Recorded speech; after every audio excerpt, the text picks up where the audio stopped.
il mérite la condamnation, il mérite la mort. Alléluia. Et donc, cinquième élément, comme on l'a dit, c'est la recherche du faux témoignage. Et nous allons voir ça, la recherche du faux témoignage, nous allons voir ça dans le livre de Matthieu 26, à partir de versets 59 à 60. Matthieu 26, 59 à 60.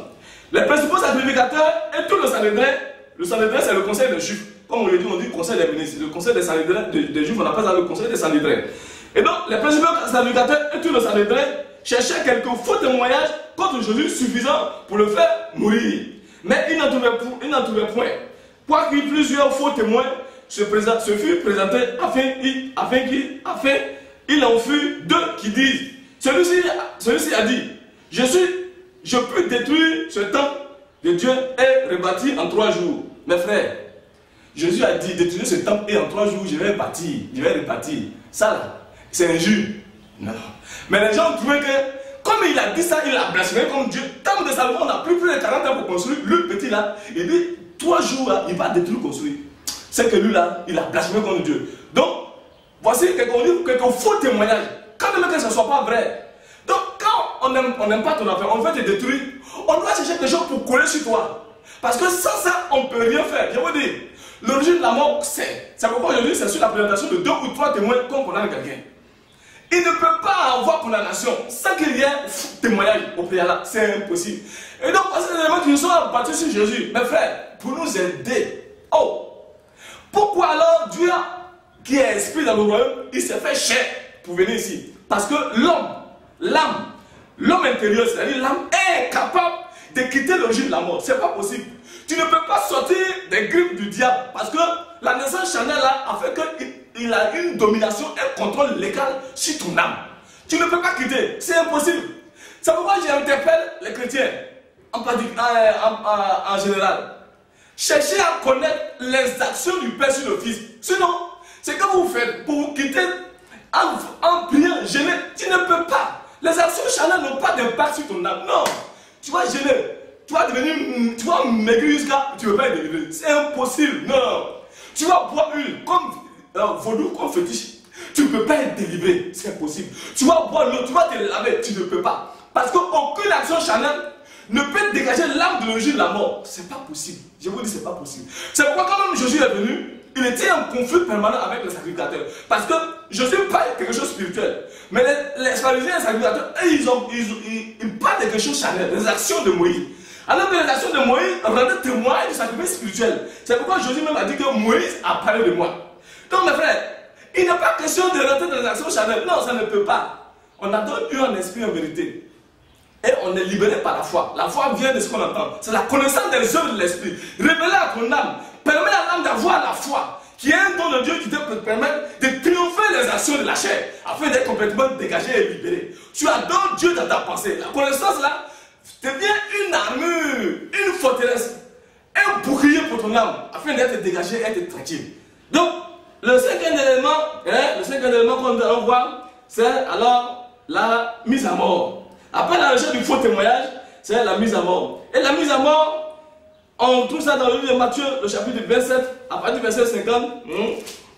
Matthieu 27, verset 50, que nous allons lire.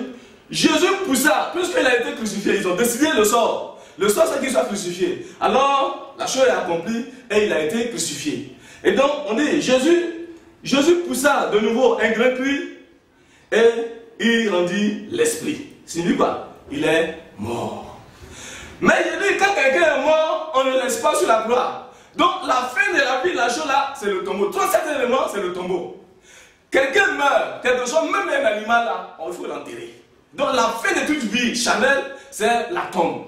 C'est pourquoi nous allons voir aussi ce passage dans le livre de Matthieu, Matthieu le chapitre 27, à partir du verset 50 à 60. Matthieu 27, 50 à 60. Et nous lisons 57 à 60. Et nous lisons: le soir étant venu, arriva un homme riche d'Arimathée, nommé Joseph, lequel était aussi disciple de Jésus. Il s'est rendu vers Pilate et demanda le corps de Jésus. Et Pilate ordonna de le remettre.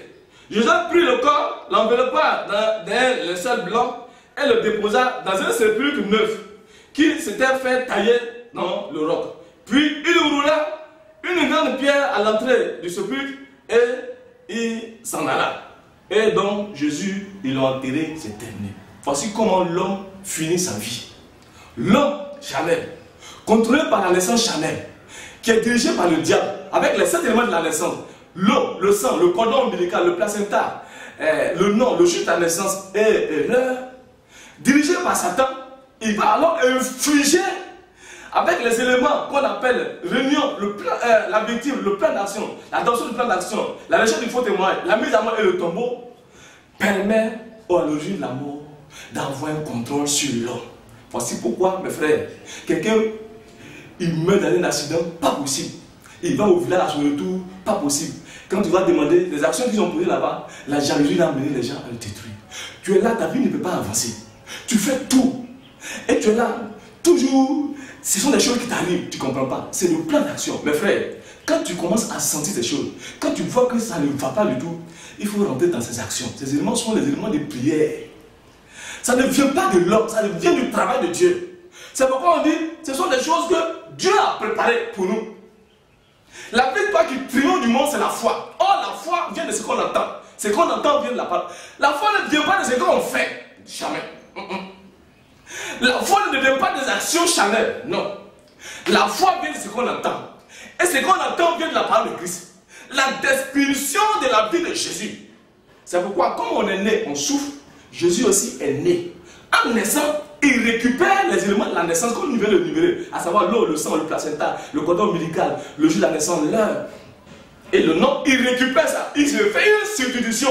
Puisqu'on dit il est venu t'aider, il est venu nous aider. Donc il récupère cela parce que tu es incapable, tu ne peux pas sortir de ça, c'est impossible. Ayant eu pitié, il vient récupérer ces éléments. Il récupère ces éléments, ça passe sur lui. Donc il doit naître, il récupère ces éléments. Et ces éléments-là, qui doivent s'abattre sur nous, là, il récupère. Donc on fait tomber la malédiction dans tout sur lui. Donc sa mort, la fin de sa vie, signifie, toi aussi, on a mis fin à ta vie. Parce que la Bible déclare dans le 2 Corinthiens 5 que nous estimons que si un seul est mort pour tous, donc tous sont morts. Afin que ceux qui vivent ne vivent plus pour eux, mais pour celui qui est mort et ressuscité. Donc Jésus est venu nous aider. Mes frères, ça me fait mal aujourd'hui. Dans les églises là, c'est des choses charnelles, du fétichisme on trouve. Aujourd'hui on trouve quoi? Œufs dans l'église. On prend pour faire quoi? Parfum, un sang, l'eau, des bêtises, des choses charnelles qui n'ont pas. Oh, les actions charnelles là, on dit que ça procure la pureté de la chair, mais ça ne peut pas avoir d'impact sur l'âme. Et au fur et à mesure que l'homme rentre dans ses efforts, puisque Dieu a fait des choses pour nous sauver, l'homme dira, moi j'ai fait pour moi. Les actions que tu es en train de faire pour quitter au contact, tu t'enfonces, on appelle ça la pratique de l'iniquité. Parce que ce n'est pas toi. Ce n'est pas toi. Regardez quand nous prenons le livre d'Hébreu. Regardez ce que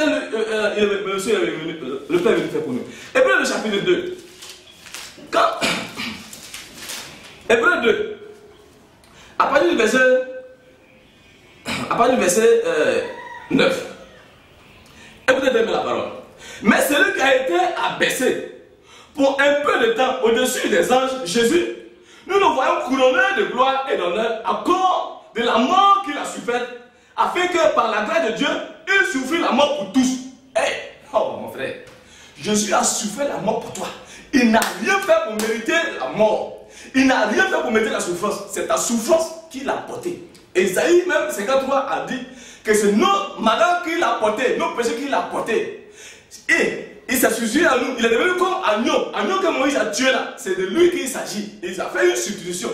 On dit, le châtiment qui nous donne la paix est tombé sur lui, n'est-ce pas? Et que c'est par sa méthode que nous sommes guéris. Non, il a souffert la mort pour tous. Nous avons le livre de Hébreux, le chapitre 5, avant le verset 7, on dit, c'est Jésus qui, dans le jour de sa chair, ayant pleuré des grands cris, des pleurs, afin de nous faire, de nous dégager de la souffrance, de la naissance charnelle, les 7 éléments de la naissance charnelle, et les 7 éléments que le diable utilise pour nous dégager. Et donc, s'il a parlé cela, ce n'est pas pour lui-même, c'est pour nous.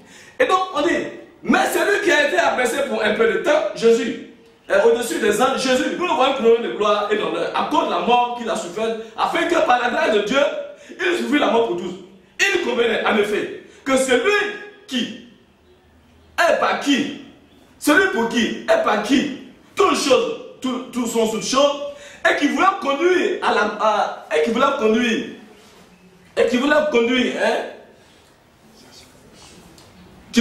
à la gloire beaucoup de fils, éleva à la perfection par le souffle du plein de leur salut. Car, écoutez très bien, car celui qui sanctifie, c'est qui? Jésus. Et ceux qui sont sanctifiés sont issus d'un seul. C'est quoi? Ton âme et mon âme sont un avec Jésus. Jésus a une âme. C'est pourquoi quand il fait le lieu contre lui, il dit mon âme est triste jusqu'à la mort. Mes frères, ce n'est pas ta chair que Jésus est venu sauver. C'est impossible. Jésus n'est pas venu sauver ta chair. Jésus est venu sauver ton intérieur là. C'est pourquoi il dit, celui qui sanctifie Jésus et ceux qui sont sanctifiés, ton âme sont issus d'un seul. L'origine c'est Dieu. C'est ton âme qui est enfant de Dieu, ce n'est pas ta chair. Ta chair, j'ai dit, a été formée par tes parents. Leur union a formé ta chair. Cette chair, c'est pourquoi quand quelqu'un, son âme sort, les parents luttent la chair là très fort. Parce qu'ils disent c'est mon enfant, c'est mon enfant. Mais l'intérieur de l'âme là, l'intérieur de la chair bâtit l'âme. Et donc, il dit, ils sont issus d'un seul. Car celui qui sanctifie, ceux qui sont sanctifiés, sont issus d'un seul. C'est pourquoi Jésus n'a pas honte de les appeler mes frères. Lorsqu'il dit, j'avais à la postérité d'Abraham. Et en conséquence, il a dû être semblable en toutes choses à ses frères, afin qu'il fût un sacrificateur miséricordieux et fidèle dans le service de Dieu pour faire expiation des péchés du peuple. Oh, mes frères, Jésus est venu faire une action. Si tu ne connais pas ça, c'est impossible.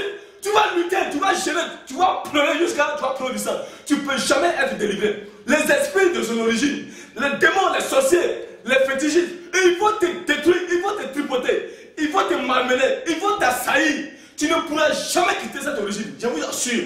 Parce que si tu mets, si tu vois Jésus à part, fils de Marie, qu'on est en train de maltraiter, on est en train de tripoter, et que tu es en train de taper ton cœur, enfant de quelqu'un, et tu vois ton âme en part, tu es perdu complètement, tu es complètement perdu.